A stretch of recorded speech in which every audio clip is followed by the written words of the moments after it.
Purée, Pape Demba. Djanga t'a sauvé la vie. Oui, ton oncle t'a sauvé la vie. Au moins, on a compris que ce n'est pas Django qui est derrière Fatou là comme ça là. Mais oui, son ex-petite amie, Massae, est en place. Hey, Kiné, tu veux jouer à quoi là? C'est un jeu très dangereux, hein. Massae pourrait en profiter. Mais Pape Demba, tu te crois où tu joues au billes avec la vie des filles, mon frère. Jusqu'à là, maintenant, c'est Diary que tu aimais jusqu'à... Ah, Souké, comme ça, c'est déjà l'histoire ancienne. Tonton Djili, je ne sais pas comment tu vas t'en sortir de ce pétrin dans lequel Pape Demba t'a mis.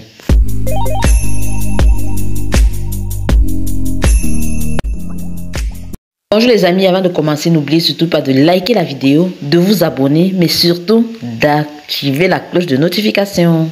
Alors comme ça, voici l'ex de Ouli. Aïe, Massae, le gars. Ouais, la jeunesse, le gars est frais comme tout. Ouais, Ouli, pendant que tu étais en train de te pavaner tranquille dans le lovey-lovey avec ton sugar daddy de mari, quelque chose se préparait pour toi comme ça là. Non.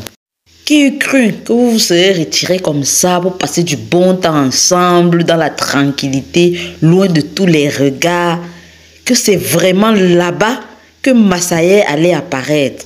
Non, mais c'est trop fort ça. Mais franchement, lui-même il sort d'où? Une fille en train de sourire comme ça et du coup du tic au tac. Franchement, moi-même, je n'aurais pas voulu être à la place d'Ouli à cet instant précis. Tu avais ton mari comme ça et tu vois ton ancien gars à ton show. Et qui plus est, selon l'histoire qui va nous raconter, qui va nous être racontée, était ton gars, ton bon gars que tu aimais de tout ton cœur. Ouais, les amours de jeunesse. Et comme d'habitude, directement après avoir constaté, Ouli appelle sa maman. Dès que Rama entend le nom de Massae, elle est toute paniquée elle aussi parce elles savent ce qu'elles ont fait auparavant. Oui, mais en même temps on comprend mieux l'emprise que Rama a sur sa fille. Parce que apparemment pour Ouli, elle a déçu sa mère une première fois. Et elle ne voudrait pas que cela arrive une seconde fois. C'est pourquoi elle suit les conseils de sa mère à la lettre, sinon même à la loupe. Comme ça, Rama a fait avorter Ouli auparavant. On espère jusqu'à la longue.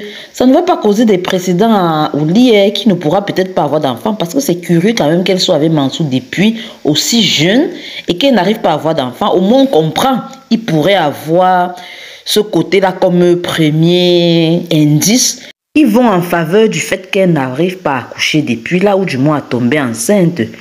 Anyway, Massae est là et il veut comprendre pourquoi. Pourquoi Ouli a changé subitement depuis leur dernière rencontre qui date bien des années, bien auparavant. Il veut savoir ce qui s'est passé parce que oui, avant leur séparation définitive, il savait qu'Ouli est enceinte. Donc il revient là demander mais où est mon enfant? Et au lieu de lui dire que j'ai perdu l'enfant dans un accident, il n'a pas cru parce qu'il connaît sa mère, il connaît Rama. Et il a compris tout de suite que Rama a fait avorter Ouli. Et il lui dit, mais Ouli, sors de l'emprise de ta maman. Ta maman te fait faire des choses franchement inimaginables. Tu ne peux pas vivre comme ça. Tu ne peux pas être avec un vieux comme ça là, qui pourrait être ton père et tu te dis être heureuse. Mais Ouli lui a rassuré que non, de ce côté-là, non, laisse tomber mon ami. Je suis heureuse avec Mansour. Parce que pour Massae là, actuellement, non, il l'aime toujours. Ouli, et il est persuadé que Ouli l'aime en retour comme auparavant. Peut-être ça a changé et ça, il ne le sait pas. Pendant qu'ils étaient dans des débats de je vais tout raconter à ton mari, non, ne le fais pas, ne gâte pas mon mariage et patati patata. Ouli a même proposé de l'argent à Massae, il l'a refusé carrément. Ouli était dépassé, il a dit bon là, avec Mansour qui était déjà à la porte en train de tabasser la porte, ouvre cette porte, qu'est-ce qui se passe, qu'est-ce qui se passe? Ouli a dit bon, ça sort comme ça sort. Mais curieusement, Massae a quand même décidé de se retirer très tranquillement. Par contre, ce que je n'ai pas compris, c'est pourquoi Ouli, en pleine nuit, a décidé d'aller retrouver Massae à côté de la piscine comme ça, laissant son mari à l'intérieur. Et si Mansour se réveille et commençait à la chercher et la trouvait comme ça par hasard à côté d'un jeune homme, vous imaginez ce que Mansour ferait? Déjà, quand il a vu l'argent au sol là, dans la chambre, il a dit, mais qu'est-ce qui a bien pu se passer ici? Et vite fait, avec l'appel de Rama, les choses sont vite passées et il a dû laisser tomber. On espère qu'il ne va pas revenir là-dessus et qu'il ne va pas commencer à cogiter. Parce que Mansour, après tout, il est bien sur l'emprise d'Ouli.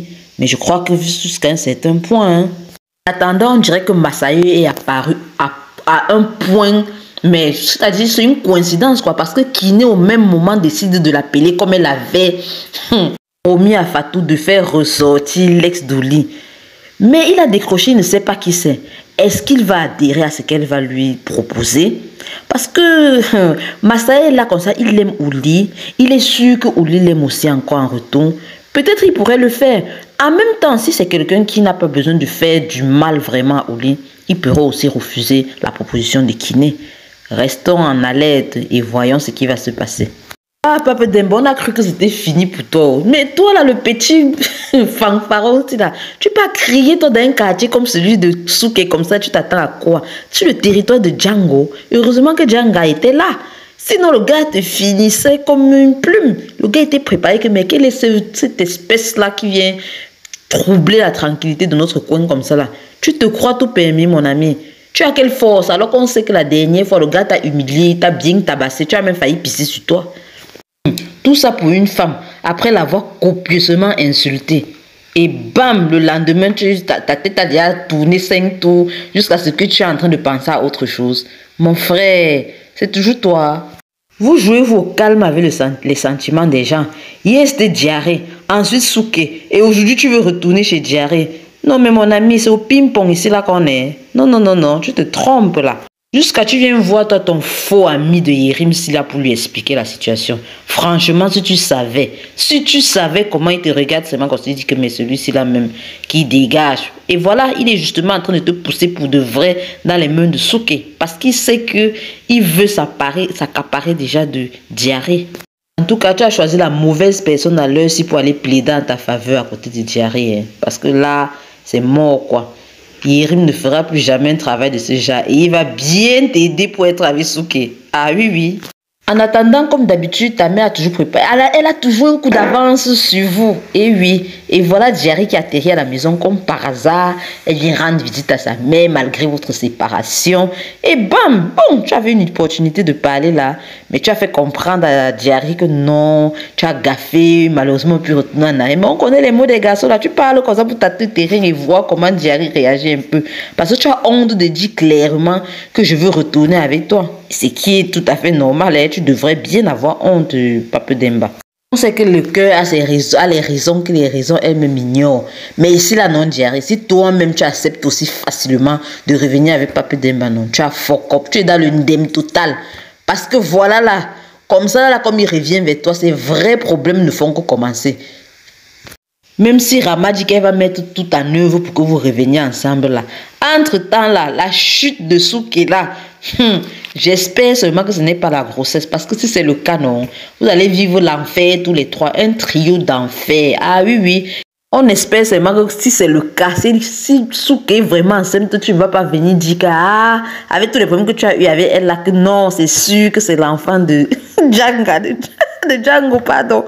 Et venir faire le tralala dans les oreilles jusqu'à ce qu'on te reconfirme que non, ça peut bien être ton enfant. Tu laisses encore Diarrhée qui pourrait t'avoir accepté pour retourner chez Souké. Non, Papa Demba, ne sois pas indécis, sois un homme. Prends une décision ferme et tu restes là-dessus. Voilà, on vous donne les choses, vous avez des bons trucs dans vos vies, vous voulez tout ce qui est compliqué. Tu es dans les problèmes maintenant. Et Papa Demba, ça ne suffit pas.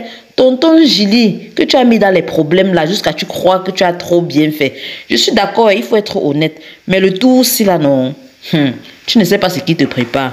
Lui-même là, il sent qu'il va s'asseoir sur toi pour te montrer la route.